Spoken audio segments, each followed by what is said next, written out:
Joining us now from Washington, D.C. is New York Times national political correspondent Michael Tackett. Michael, welcome. Thanks for having me. All right, so next week the Democrats take control of the House of Representatives after gaining 40 seats. Given President Trump's governing style, how is he going to have to adjust? Well, he's facing a dramatically different terrain as he goes into this week. He goes from having a House of Representatives that was acquiescent to one that's going to be openly defiant. So he's going to have to change his ways if he wants to get anything done. Whether or not he'll do that, of course, is always the open question.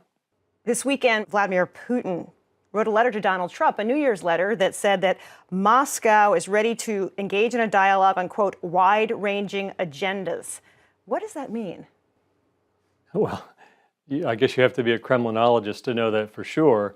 I just don't think that it's necessarily politically helpful for President Trump to have open communication with Vladimir Putin at a time that the Mueller investigation has yet to conclude. He also tweeted that just had a very long and very good call with President Xi of China. Deal is moving along very well. If made, it will be very comprehensive, covering all subjects, areas, and points of dispute. Big progress being made, exclamation point. What are the points of dispute President Trump is referring to? I'm not really sure there. I mean, I think you could go back into his Twitter feed and you'll see something similar said several different times about China. So what I'll be looking for, what I think is a purest measure of whether or not there's real progress, will be what the financial markets say.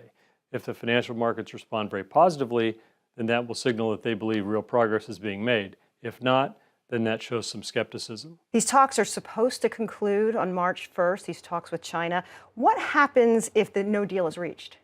Well, if no deal is reached, then the president has said that he will impose, or at least reserve the right to impose, massive new sanctions on China. So that's a big incentive, I guess, for both sides to end this kind of trade war because nobody's winning it. You mentioned the president's staff about the turnover. There's been quite a bit, obviously, of very big positions, AG, Secretary of Defense, Chief of Staff. In 2019, who are we likely to see in permanent positions? Boy, that's a tough one. I don't think permanent is a word I would use for some of these top posts. I mean, part of that's a natural transition. You know, these are really grinding jobs no matter who the president is. People often only stay for a year, 2 years, and then they go back to their lives. So here, though, we have a lot of people who have the title of acting. We have an acting attorney general, an acting chief of staff. Now, we do have a nominee for attorney general, so that could change.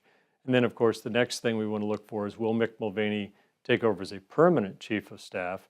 And we'll be looking for who's going to replace the defense secretary, Jim Mattis. Mentioning chiefs of staff, John Kelly gave a pretty wide-ranging interview to the Los Angeles Times, and there's one piece of this interview that keeps coming up in all the headlines.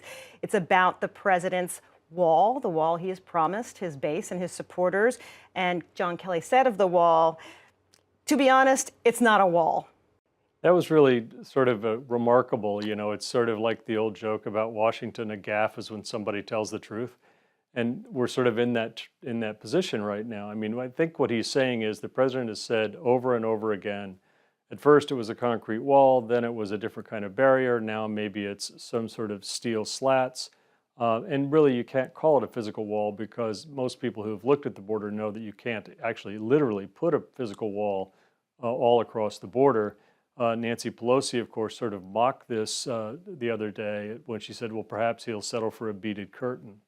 Well, of course, the wall is at the beginning of this government shutdown we're going through right now. You've covered many presidents and you've covered many shutdowns. What's different about this one? I guess what's different about this is there seems to be sort of a singular point of contention. And the wall is clearly becoming a very expensive symbol of dysfunction. Nobody actually wins a shutdown, although someone will be assigned blame for the shutdown. The president himself has said he would be, quote unquote, happy to own it. Well, here it is. Michael Tackett from the New York Times, thanks so much for being with us. Thank you.